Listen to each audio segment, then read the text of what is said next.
अस्सलाम वालेकुम प्यारे दोस्तों, आज दूसरी रमज़ान है। तो आज हम सूरह बकरा की आयत नंबर 246 से 252 तक की तिलावत सुनेंगे। तो चलें तिलावत सुनते हैं।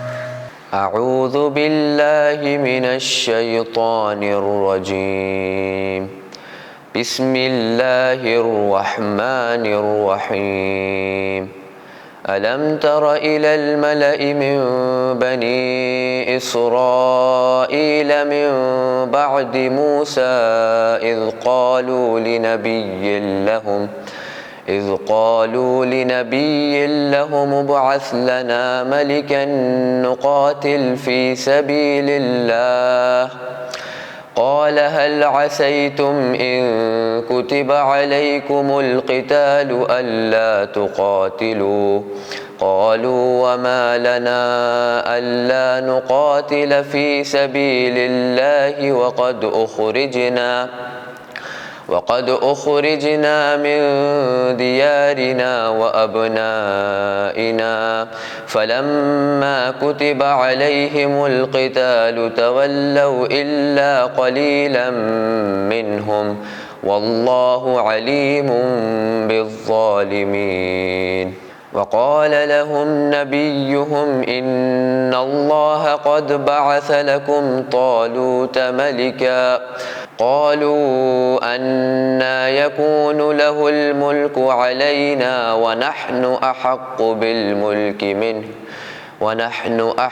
बिल्मुल्कि मिन्हु वलम युअत सअतम मिनल माल क़ाल इन्नल्लाह अस्तफ़ाहु अलैकुम वज़ादहु बस्ततन फ़िल इल्मि वल जिस्म वल्लाहु युअती मुल्कहु मन यशा वल्लाहु वासिउन अलीम। वक़ाल लहुम नबियुहुम इन्न आयत मुल्किही अन यअतियकुमुत ताबूतु फ़ीहि सकीनतुम मिर रब्बिकुम व बक़िय्यतुम मिम्मा तरक आलु मूसा व आलु हारून तहमिलुहुल मलाइका इन्न फ़ी ज़ालिक लआयतन लकुम इन कुन्तुम मुअ्मिनीन। फ़लम्मा फ़सल तालूत बिलजुनूद क़ाल इन्नल्लाह मुब्तलीकुम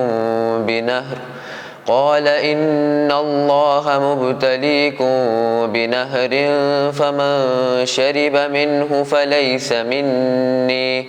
फलैस मिन्नी वमन लम यत्अमहु फ़इन्नहु मिन्नी इल्ला मन इग़्तरफ़ ग़ुरफ़तन बियदिहि फ़शरिबू मिन्हु इल्ला क़लीलन मिन्हुम फ़लम्मा जावज़हु हुव वल्लज़ीन आमनू मअहु क़ालू ला ताक़त लना اليوم بجالوت وجنوده قال الذين يظنون أنهم ملاقو الله كم من فئة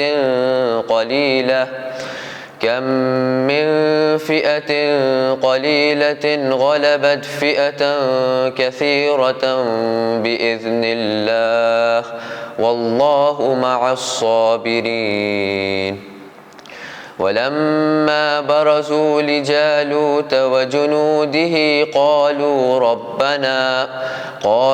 ربنا أفرغ علينا صبرا وثبت أقدامنا وانصرنا على القوم الكافرين. فهزموهم بإذن الله وقتل داود جالوت وآتاه الله الملك والحكمة وعلمه مما يشاء ولولا دفع الله الناس بعضهم ببعض لفسدت الأرض ولكن الله ذو فضل على العالمين. تلك آيات الله نتلوها عليك بالحق وإنك لمن المرسلين صدق اللہ العلی العظیم۔ بسم اللہ الرحمن الرحیم۔ اور ان کے نبی نے ان سے کہا کہ بے شک خدا نے تمہاری درخواست کے مطابق طالوت کو تمہارا بادشاہ مقرر کیا۔ تب کہنے لگے کہ اس کی حکومت ہم پر کیوں کر ہو سکتی ہے، حالانکہ سلطنت کے حقدار اس سے زیادہ تو ہم ہیں، کیونکہ اسے تو مال کے اعتبار سے بھی فارغ البالی تک نصیب نہیں۔ نبی نے کہا خدا نے اسے تم پر فضیلت دی ہے، اور مال میں نہ صحیح مگر علم اور جسم کا پھیلاؤ تو اسی کا خدا نے زیادہ فرمایا ہے، اور خدا اپنا ملک جسے چاہے دے، اور خدا بڑی گنجائش والا اور واقف کار ہے۔ اور ان کے نبی نے ان سے یہ بھی کہا کہ ان کے منجانب اللہ کے بادشاہ ہونے کی یہ پہچان ہے کہ تمہارے پاس وہ صندوق آ جائے گا جس میں تمہارے پروردگار کی طرف سے وہ تسکین دہ چیزیں اور ان تبرکات سے بچا کچا ہوگا جو موسیٰ و ہارون کی اولاد یادگار چھوڑ گئی ہے، اور اس صندوق کو فرشتے اٹھائے ہوں گے، اور اگر تم ایمان رکھتے ہو تو بے شک اس میں تمہارے واسطے پوری نشانی ہے۔ پھر جب طالوت لشکر سمیت روانہ ہوا تو اپنے ساتھیوں سے کہا دیکھو آگے ایک نہر ملے گی، اس سے یقیناً خدا تمہارے صبر کی آزمائش کر لے گا، پس جو شخص اس کا پانی پیے گا وہ مجھ سے کچھ واسطہ نہیں رکھتا، اور جو اس کو نہ چکے گا وہ بے شک مجھ سے ہوگا، مگر ہاں جو اپنے ہاتھ سے ایک آدھ چلو بھر کے بھی لے لے تو کچھ حرج نہیں۔ پس ان لوگوں نے نہ منع کیا اور چند آدمیوں کے سوا سب نے اس کا پانی پی لیا۔ خیر جب طالوت اور مؤمنین ان کے ساتھ تھے نہر سے پار ہو گئے تو خالص مؤمنون کے سوا سب کے سب کہنے لگے ہم ہیں تو آج جالوت اور اس کی فوج سے لڑنے کی سکت نہیں، مگر وہ لوگ جن کو یقین ہے کہ ایک دن خدا کو منہ دکھانا ہے بے دھڑک بول اٹھے ایسا بہت ہوا ہے کہ خدا کے حکم سے چھوٹی جماعت بڑی جماعت پر غالب آ گئی ہے، اور خدا صبر کرنے والوں کا ساتھی ہے۔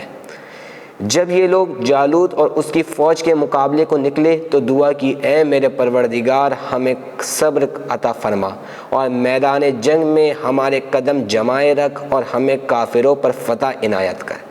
پھر تو ان لوگوں نے خدا کے حکم سے دشمنوں کو شکست دی اور داؤد نے جالوت کو قتل کیا، اور خدا نے ان کو سلطنت اور تدبر و تمدن عطا کی اور علم و ہنر جو چاہا انہیں گویا گھول کے پلا دیا، اور اگر خدا بعض لوگوں کے ذریعے سے بعض کا دفع شر نہ کرتا تو تمام روئے زمین میں فساد پھیل جاتا، مگر خدا تو سارے جہان کے لوگوں پر فضل و رحم کرتا ہے۔ اے میرے رسول یہ خدا کی سچی آیتیں ہیں جو ہم تم کو ٹھیک ٹھیک پڑھ کے سناتے ہیں، اور بے شک تم ضرور رسولوں میں سے ہو۔